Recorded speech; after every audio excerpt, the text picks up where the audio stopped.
So this is why Amazon sucks. In this video, I'm going to talk about why it's been difficult to grow my Amazon FBA business lately, what are some of the hard things that I don't like about Amazon, and I'll show you my Amazon numbers. I'll dive into my sales dashboard and I'll run you through the numbers for a couple of my Amazon accounts. We'll do that in a second. I'll talk about all of the issues, the obstacles, the challenges, everything that's been happening, and maybe you can relate to my experience. I don't know, we'll find out, I guess. I also have a couple of personal things to share about stuff that's been happening in the background and, what's been going on apart from what you've been seeing on this YouTube channel. Generally, I just had a couple of things to share. I'm also, and I might regret this, but I'm also going to dive into some personal top secret spreadsheets and show you just a bit about net profit, what happens behind the scenes. It's just some stuff that I've been working on and spending time tracking and analyzing lately. So this isn't really something that most people share on YouTube. So again, I might regret this, I don't know, but I'm going to dive into the computer and let's go and look at my Amazon FBA sales update, why Amazon sucks, why it's been hard, what the hell's going on. Let's go. All right, but first things first, thank you so much. If you are a current subscriber, I can't believe we're about to hit 20,000 together. It's freaking crazy. And I mean, I'm humbled and I'm grateful to be here. And I'm not very good at putting this into words, but I appreciate you. I want you to know that a lot, more than you know. I appreciate you and I wanted to give back. I can't give back to everybody other than through these videos, which I hope you enjoy. But I wanted to give firstly a phone call with me, so a mentorship call. Whether it's mentorship or you want coaching or maybe you just want to shoot the shit, that'll be up to you. I'm going to give away one phone call, which I do very rarely, and I don't do them paid or anything either. And I'm also going to give away 3 Jungle Scout Chrome extensions, so you can do product research if you don't already have a product research tool. So all of those I'm going to give away. To enter, if you want to enter this competition, this 20,000 subscriber giveaway, then watch this video, and at some point during the video, I'll come back to this and I'll let you know what you need to do to enter this giveaway. There's a hint, and we'll get back to it later. But thank you guys. Thank you so much for watching. Thank you for however long you've been with the channel. And if you're new, definitely stick around. There's a lot more of this stuff coming out. Again, I'm humbled. I'm grateful. I appreciate you so much. That's the giveaway. Let's jump into my numbers that I wanted to talk about. Where are we? Here. So this is my sales over the last 30 days. Now, this is actually a really cool dashboard. You probably don't sell across marketplaces, but if you do, there's this thing called sell globally or selling globally on Amazon, something like that, where they're starting to unify the account. So you can actually get a good picture of your worldwide sales. And I mainly sell in the US, as you can see, 100,000 with a few sales here and there in Canada and Mexico, which I just opened up recently. That's another topic, I guess, for another video. But what's been good, this is the positive part of this video, is that my European sales, and mainly in the UK, have really taken off quite recently, actually. This is probably double what they were not too long ago. So I'm really happy with that. Germany, France, Spain, Italy, not much to say about them. By the way, if you're interested in looking at different marketplaces to sell, I do have a video where I go into this in a lot more detail. Firstly, based on my experiences selling across these marketplaces, but secondly, also I dive into some numbers, some industry statistics and research that I did to let you know where I think you should sell in terms of Amazon marketplaces, because there's a lot nowadays and they're opening up more pretty quickly. So if you want to know which marketplace to sell on, click that video. So anyway, that's my sales in the last 30 days. And I wanted to put this into perspective based on how I've been selling over the last couple of years and this year as well. So these are my US sales. And I mean, the numbers are big, right? If you're watching this, it's probably a big number to you and it's good. But in terms of growth, my business isn't really growing very much. And that's really what I wanted to cover in this video. What are the challenges associated with that? Like you can see, in 2017 to 2018, pardon me, there was like a big step change up. And I'm sorry, I can't pull the numbers back more than 2 years. It won't let me go back further. So I've sold maybe like $4 million in total, something like that, if I pull the full numbers. But this year's just been a repeat of last year, which is not cool when you consider that I've personally put in work into the business, which if that doesn't result in growth, then that work is essentially actually just working. And, we all start these businesses so that we can not trade our time for money. So it's kind of a little bit disappointing that maybe feels like that's what I've been doing, trading my time for money. So I'm going to talk about that with more detail, and I'm going to show you these numbers behind the scenes later on as well in this video. But that's my US account. Now, there are a couple of things leading into this as to what I think it's going to do, and I'll talk about that in a sec. This is my UK account, which is actually going relatively very well, considering that I'm selling the same products across marketplaces and I have not put much work into this marketplace.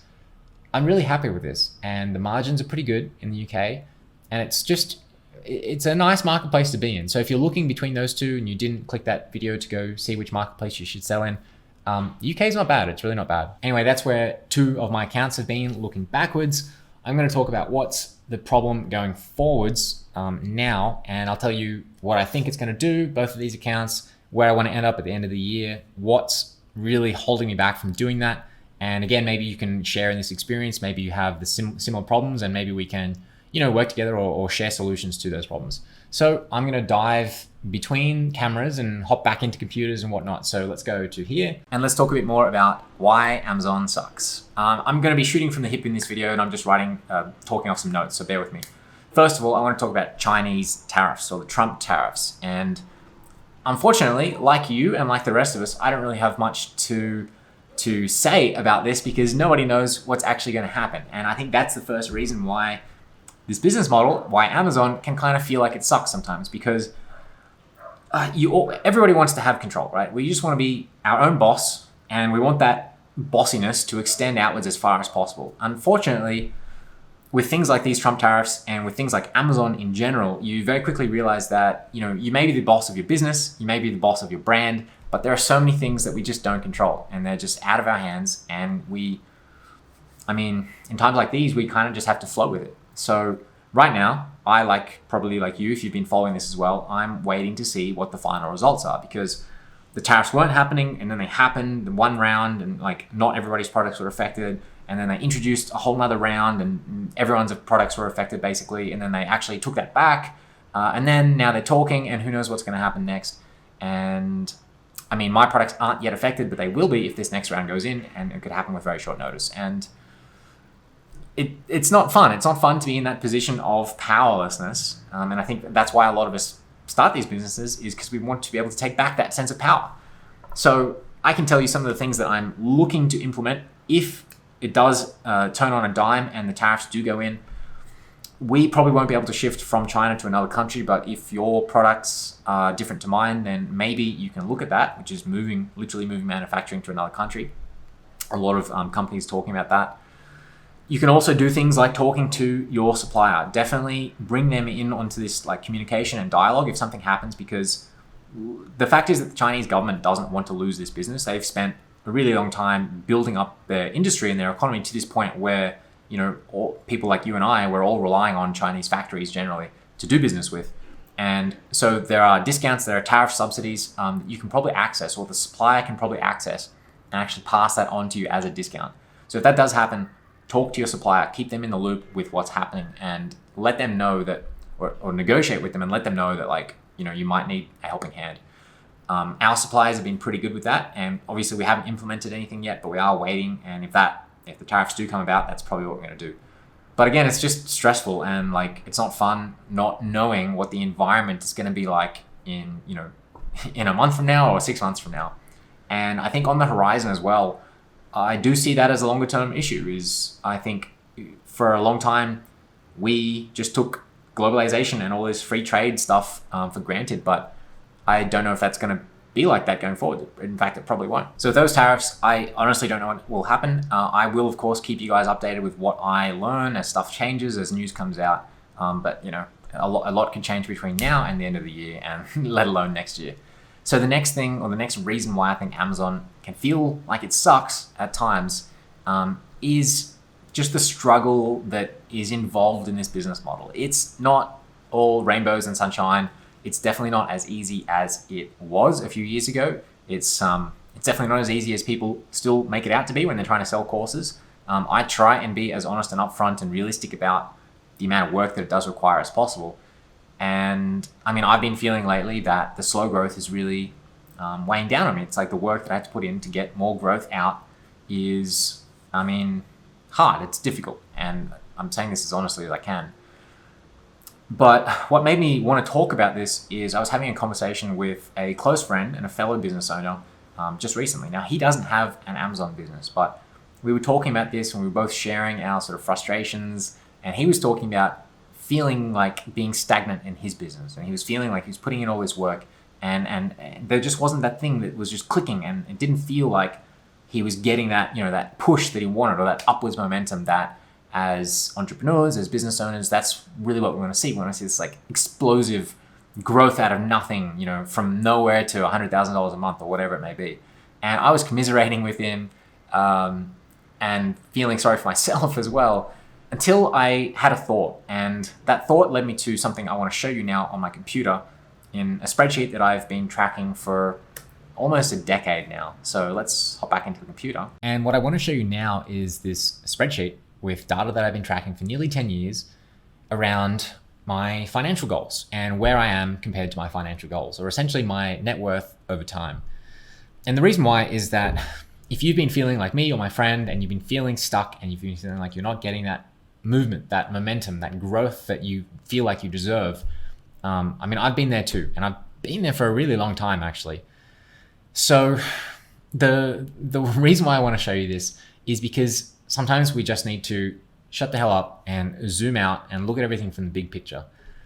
And this is the big picture. And I just want to show you this from the perspective, of somebody who has, in a lot of like relative metrics, I've been doing well for a long time, but in my own personal relative metrics, relative to myself, I've felt for a very large period of my life like I have been stagnant and not getting what I wanted to get, not achieving what I wanted to achieve.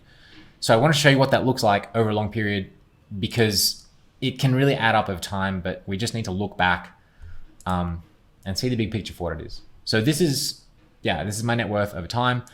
It looks fine like this, but if I go back a long time to when I started tracking it, like where I am now, if you look at this from the big picture, is freaking incredible. And I had to blur some of these numbers out, sorry, but this is what it looks like when I zoom out. When I zoom out and look at where I've come in 10 years of my life, which is a long time, I can't help but feel grateful and amazed and just appreciative of where I am today.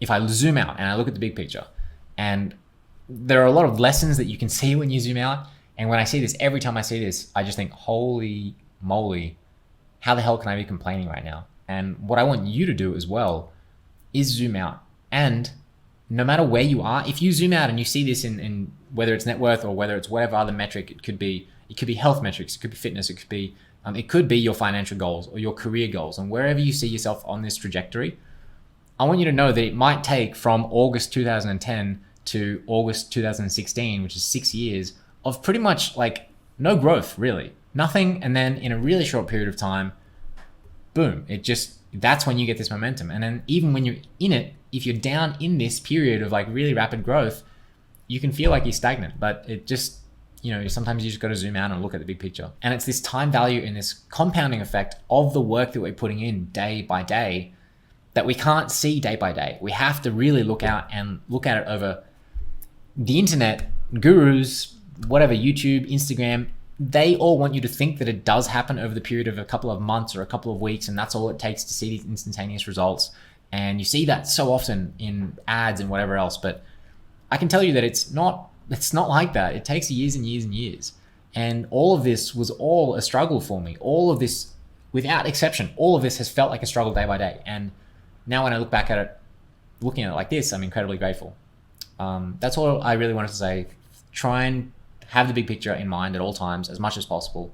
Visualize it. If you can visualize it using this is really helpful for me. And this is data that I've been collecting my own financial goals for, again, nearly a decade. I'm thinking about making a video about this and providing this spreadsheet if you want to be able to use it yourself. If that would interest you, leave me a comment down below and let me know that you would like to know more about, how to set this sort of stuff up. As a separate topic to Amazon FBA, but as like an encompassing area of study or expertise or whatever, I think this is incredibly important. I think you need to have financial goals that don't just, they don't just end in selling a product on Amazon, because it's really about where does your life go. And so I think this is super important. That's why Amazon feels like it sucks, because day to day we're just in it, and it's hard. It's always a struggle. It's not fun and games, and it probably never will be, but you really got to look out and see the big picture for what it is. So anyway, that's one reason. Back to the camera. The next reason why I think Amazon feels like it sucks and is getting worse is because of Chinese sellers that are coming onto Amazon. Now, there is something that I read in a book called AI Superpowers. Again, I'm reading off my notes here. I'm going to bring these notes up. By Kai-Fu Lee. I apologize if I am mispronouncing that. But this book is not about Amazon at all, but it does involve, it's talking about Chinese culture and how that relates to the future. But in this case, the part that I found really useful and that I wanted to share with you as it relates to Amazon is the building on the foundation of the Chinese entrepreneurial culture and how that has shaped what Chinese entrepreneurs and what Chinese business people are like in today's day and age. And these are the ones that we're encountering more and more on Amazon. So if you've either been experiencing yourself or you've been hearing stories about black hatters, people copying your entire listing and your photos and everything and then duplicating that to another listing, or hijackers coming onto your listing and trying to shut you down, or fake counterfeit claims or fake copyright claims, or these listings that don't make any sense because they're just taking reviews from some other completely different listing and then putting this random product onto it, or just all this crap, or thousands of verified reviews being added to a product like overnight, all of this sort of stuff. Mostly it's coming from Chinese sellers, and I don't mean that to be sort of to be bigoted or anything, but that's pretty much a fact that it is. And so I wanted to read out this paragraph from this book that explains some of that, and then I want to talk to you a bit about my thoughts on basically the rise of black hatting, the rise of Chinese sellers on Amazon, and whether that's a threat to us or what that means. So Kai-Fu Lee says that instead of being mission-driven, Chinese companies are first and foremost market-driven. Their ultimate goal is to make money, and they're willing to create any product, adopt any model, or go into any business that will accomplish that objective. The grand prize is getting rich, and it doesn't matter how you get there. And he goes on to state that most Chinese entrepreneurs are at most one generation away from grinding poverty that stretches back centuries.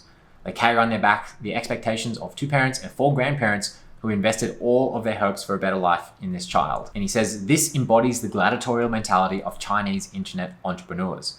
In that world, competition is war, and they will stop at nothing to win. In the US or in the Western world, these tactics would guarantee social ostracism and endless costly lawsuits. But in the Chinese coliseum of business, the only recourse when an opponent strikes a low blow is to launch a more damaging counterattack, one that can take the form of copying products, smearing opponents, or even legal detention. Now again, this guy is not talking about Amazon, but tell me if that doesn't sound the least bit familiar as to what you've been seeing and hearing about happening more and more on Amazon. And I think this provides a really great cultural context for what is starting to happen and is what is going to happen more and more in the future. And I'm not going to get into the debate about whether Amazon will be able to shut that down, whether they really want to, because Amazon is in a lot of ways very pro-China, and they're trying to expand their links to China.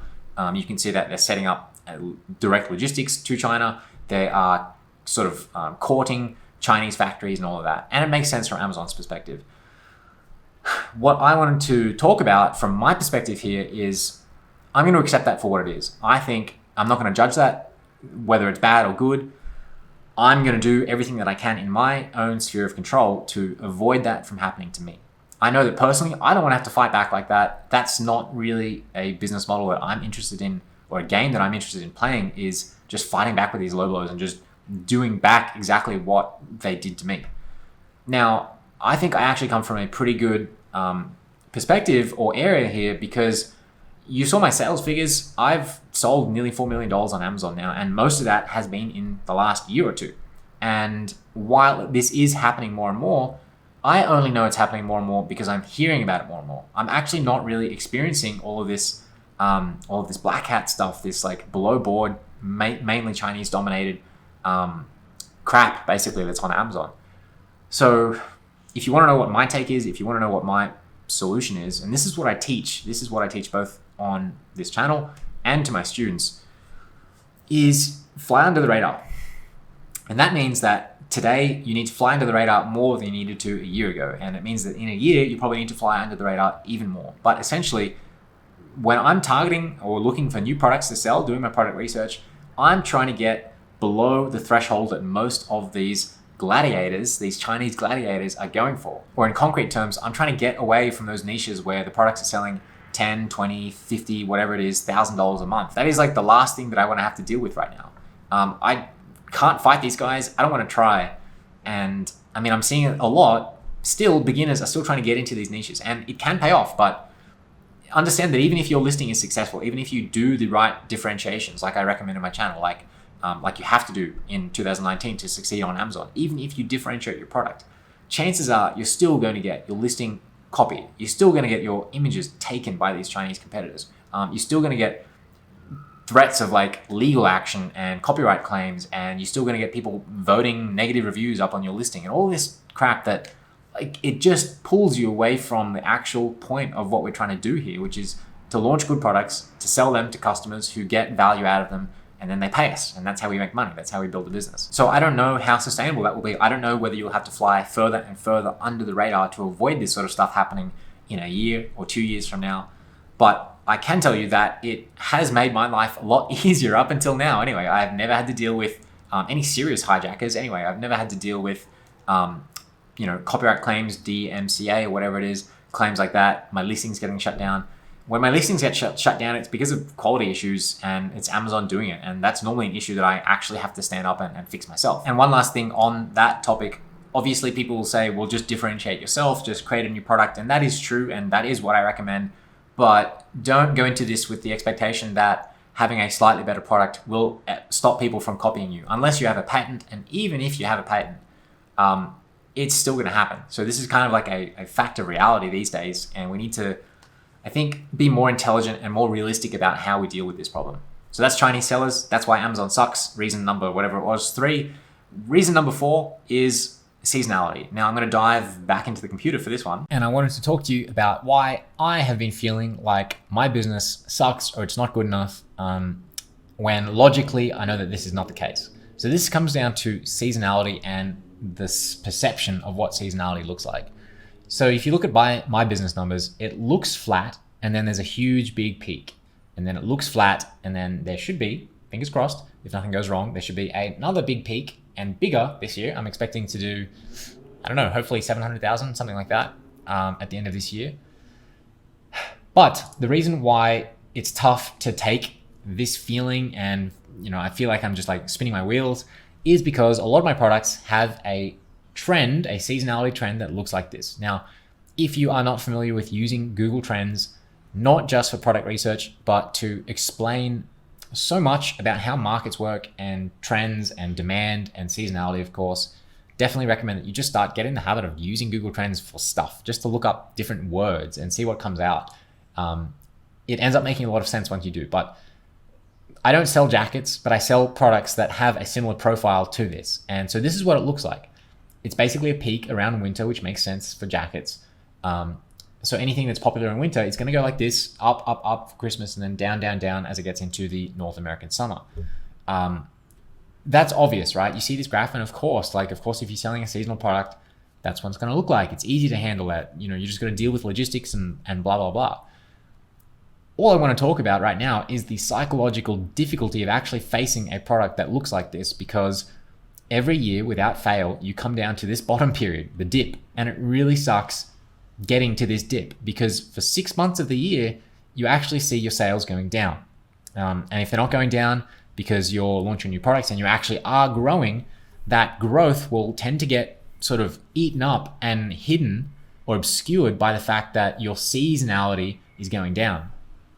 So we haven't launched that many products up until now. We are starting to launch products now, but the products that we launched at the end of last year, their impact on the growth in our business was pretty much eaten up by the fact that most of our products were going down. And although it looks like a flat line, the flat line of sales that I showed you, actually conversion rates goes down, PPC gets more expensive. Everything just kind of sucks when you're on this downtrend. So I don't really have a solution for this. I sell these products willingly, but what I want you to know is if you're looking at selling a seasonal product, whether it's this sort of slope or it's really seasonal, like a holiday or giftable thing or whatever it may be, just understand that when you start this business and it becomes a long-term sustainable business, that downslope is gonna hurt. There isn't much you can do about that pain other than, actually there are a couple of things you could do. You could try launching counter seasonal products. So when you've got one going down, the other one's actually going up at the same time, so it balances out. That helps with cash flow. But if you have a brand around this niche, it's probably going to look like this. And yeah, I guess I just want to say that it's tough to take. So now, as of the time of filming, we are literally like right here, and it's just starting to pick back up. And in fact, if I look at the sales dashboard, this one here, the total, which is 140,000, that is actually higher than previous month, and it should keep going up for the rest of the next 6 months. And so we should be back on that growth trajectory as well, seeing all these new products being rolled in, plus the seasonality, all of that starting to pick up steam. But again, like I said in the net worth part of this video, like it's just really hard to take that when day by day you're seeing things going down and things in the red. And anyway, that's why Amazon sucks. Back to this camera.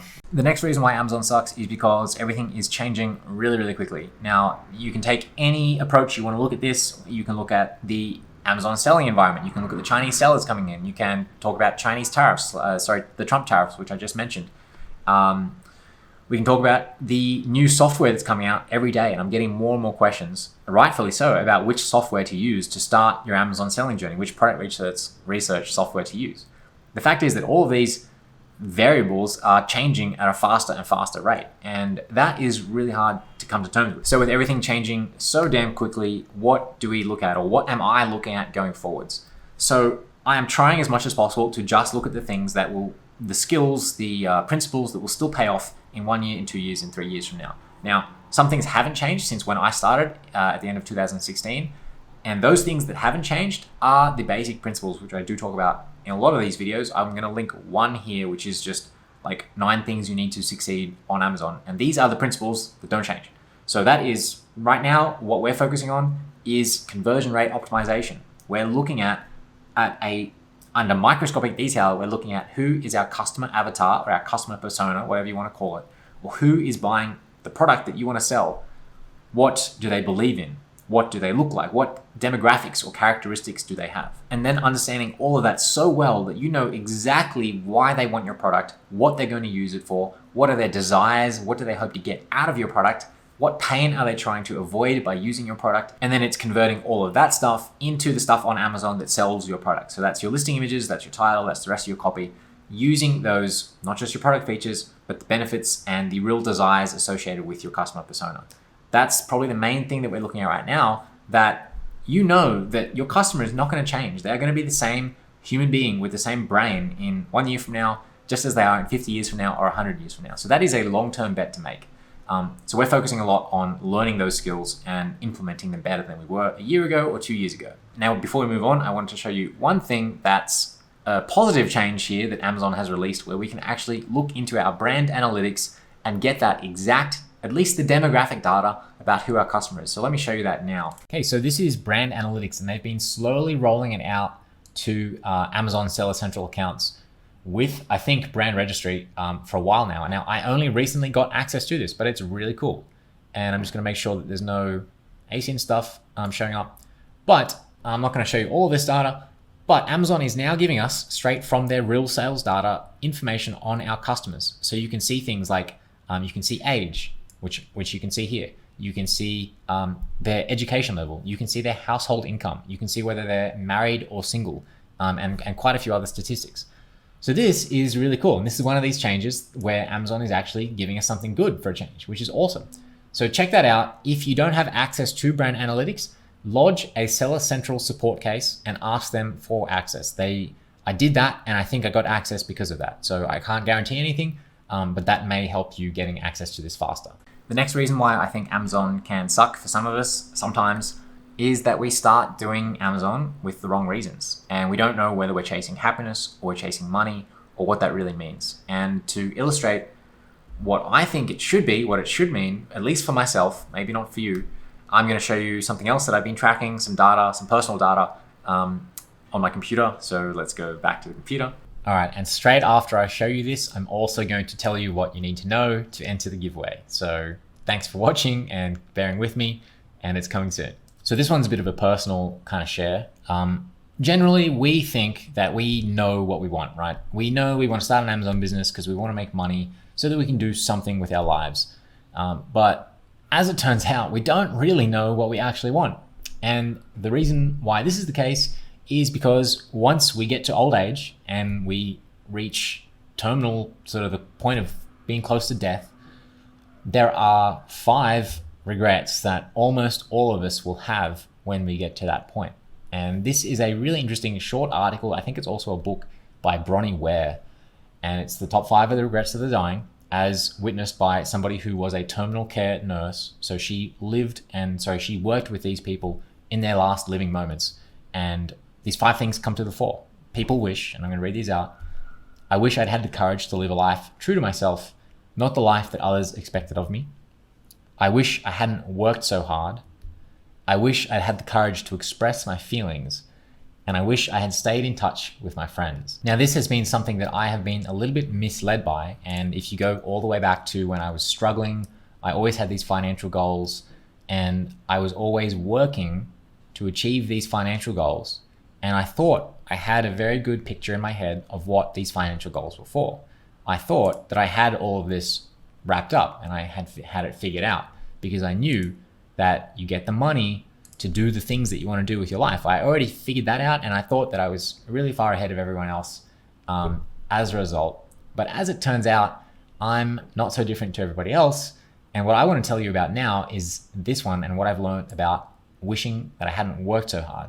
Now, this is not a regret that I want to have when I end up on my deathbed. This is not something that I want to look back at my life and have as a thing hanging over my head.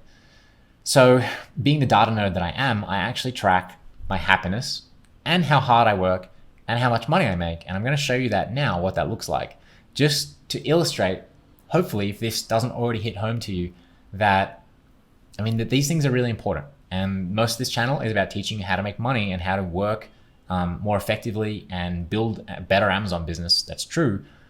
But I don't want you to lose sight of the bigger picture while getting lost in that work, because I have felt the beginnings of that feeling, of that regret, and it's not a good place to be in.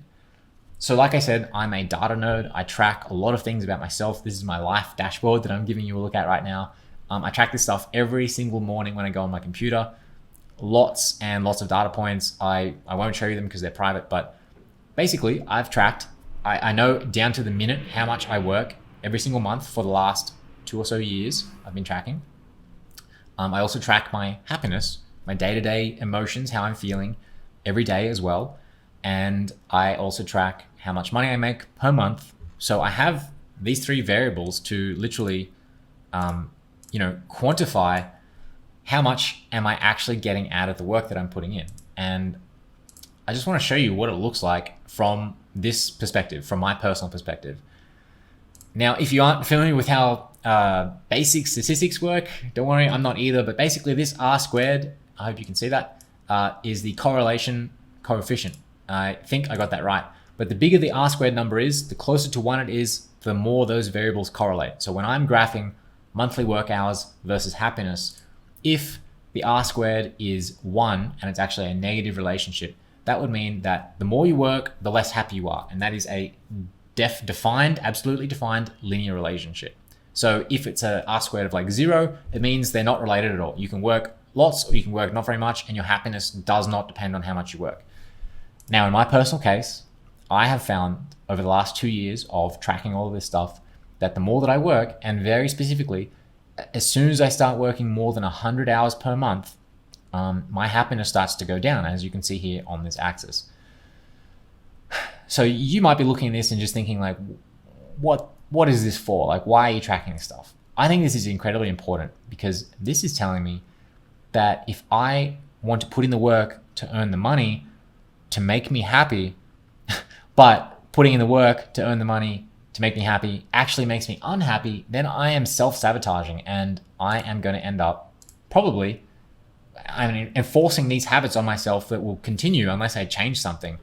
I'm probably going to end up with this regret when I die, which is I wish I hadn't worked so hard. So I want to show you this, and I don't know what this looks like for you, but this is what it looks like for me.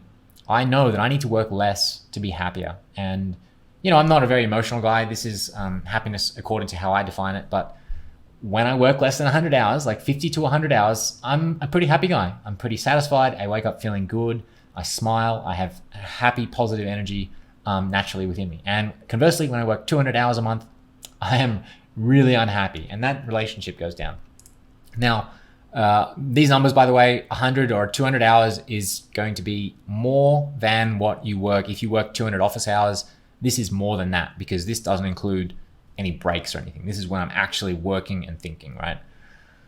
So if happiness and hours worked don't correlate, then is there a better correlation? What if I just go income versus happiness? And again, this is just my perspective, but I've been from earning zero or earning nothing and actually spending money and losing money in a month to the max was 160,000 in a month. And that was last Q4 with my Amazon business.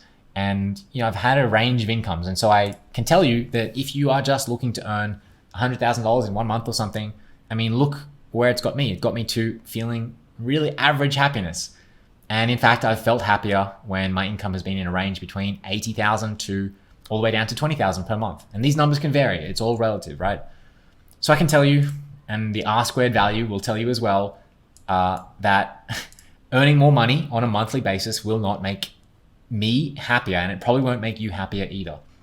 So what's the last metric we can look at, or the last one that I've been tracking and measuring personally, and that is hourly income versus happiness. Now, this R squared number is less than this one, which means it's not as strong of a relationship, but at least it's a positive relationship. So what this means is that my happiness goes up as my dollars per hour goes up. And it's not because specifically that it's dollars per hour. What I personally believe is that this dollars per hour metric measures both my my financial goal achievement, which is dollars, but more importantly, it also calculates or includes how much time I have to live my life and to do the things that I want to do with the people that I want to spend time with. And so when my dollars per hour goes up, that's when I generally get happier. And obviously it varies a lot, as you can see.